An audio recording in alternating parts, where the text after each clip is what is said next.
Bonjour à tous. Londres, il massacre sa petite amie enceinte de 22 semaines à coups d'haltères et de ciseaux. Explication dans cette vidéo. 15 décembre 2022. Il est 21h09 quand Larry Goulding reçoit un texto de sa fille. Ça dégénère, appelle les secours, lui écrit-elle. Le père de famille s'affole dans l'instant. C'est aujourd'hui qu'Elish devait rompre avec son compagnon. La meilleure nouvelle de l'année. Mais quel mauvais tour lui joue-t-il encore? Paniqué, Larry en oublierait presque qu'il est atteint d'un cancer en phase terminale, et bondit de son fauteuil pour se précipiter chez elle. À seulement 28 ans, Elish Walsh, jolie brunette aux yeux verts originaire de Dublin, est déjà à la tête d'une famille nombreuse. Elle a 4 enfants âgés de 6 à 10 ans, tous nés du même papa, qu'elle a épousé très jeune. Mais la routine a ensuite eu raison de leur couple, et, depuis un divorce sans amertume, elle jongle pour concilier sa vie de maman et son travail. La jeune femme est serveuse au café St James Kitchen, à Walthamstow, en banlieue nord de Londres.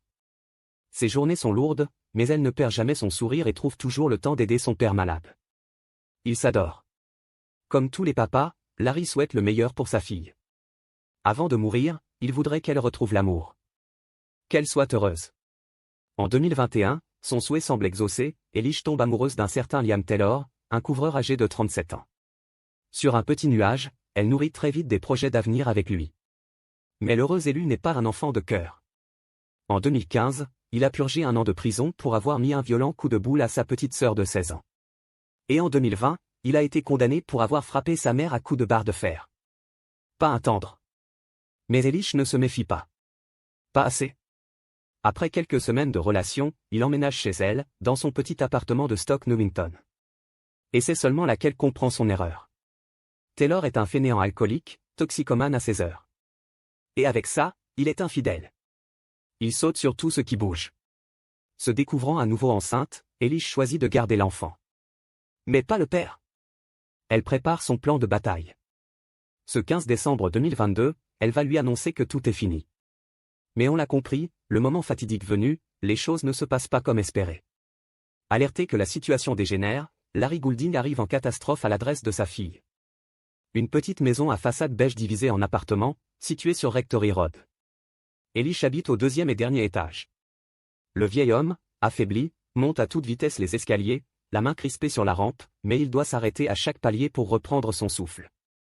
Arrivé au second, il trouve la porte de sa fille ouverte et entre directement. Le petit logement est plongé dans l'obscurité.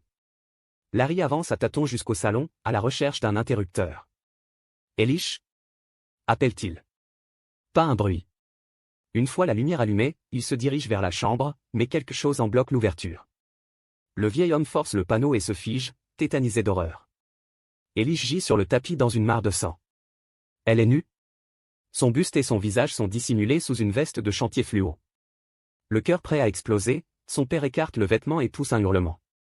Le visage embouilli, enfoncé, déformé, la jeune femme est impossible à reconnaître. Mais son assassin ne s'est pas arrêté là. Il l'a également éventré pour tuer le bébé qu'elle portait. Les instruments du massacre sont encore posés près du corps. Un haltère de 15 kilos, dont il s'est servi comme d'une masse. Et une paire de grands ciseaux rougis. Lorsque la police arrive, elle trouve Larry Goulding effondré, en train de bercer le cadavre de sa grande fille de 28 ans. Comme on veut consoler une petite après un terrible cauchemar. Il n'y a plus rien à faire pour la sauver. Le médecin légiste relèvera plus de 40 plaies. Le coup le plus impitoyable lui a sectionné la jugulaire. Elish est morte vidée de son sang. Liam Taylor est interpellé 2 heures plus tard, complètement saoul. Après avoir massacré sa compagne, il s'est rendu au pub où il a basculé 3 rhum coca, puis au supermarché, où il a acheté des cigarettes et une boîte de préservatifs. En garde à vue, il est testé positif à la cocaïne et au cannabis. Comme on lui montre les résultats, il répond. Bourré ou pas, de toute façon, ça la fera pas revenir. Le sinistre individu a été jugé le 24 août dernier. Lamentable jusqu'au bout, il a refusé de comparaître physiquement devant la cour, au prétexte que ce serait trop éprouvant. C'est donc en liaison vidéo qu'il assiste au débat, depuis la prison de Belmarsh. Sa ligne de défense pour justifier ce meurtre, qualifié par le juge de féroce, brutal et sadique. Il voulait avoir un garçon et Elish attendait une fille. La nouvelle l'aurait contrarié. Mais il s'agirait d'un coup de folie, jure-t-il. Il ne se contrôlait plus du tout. Pas de quoi convaincre le jury, qui l'a condamné à la perpétuité, avec une peine incompressible de 27 ans de réclusion. Les amis et proches d'Elish ont applaudi la sentence, les yeux pleins de larmes. Larry, malheureusement, n'était pas là pour voir ça. Terrassé de chagrin, il a été emporté par la maladie quelques semaines après l'horreur. Seule consolation, il est désormais pour toujours auprès de sa fille chérie. Merci d'avoir regardé, n'hésitez pas à partager la vidéo avec vos amis et à vous abonner à notre chaîne pour ne manquer aucune de nos futures vidéos.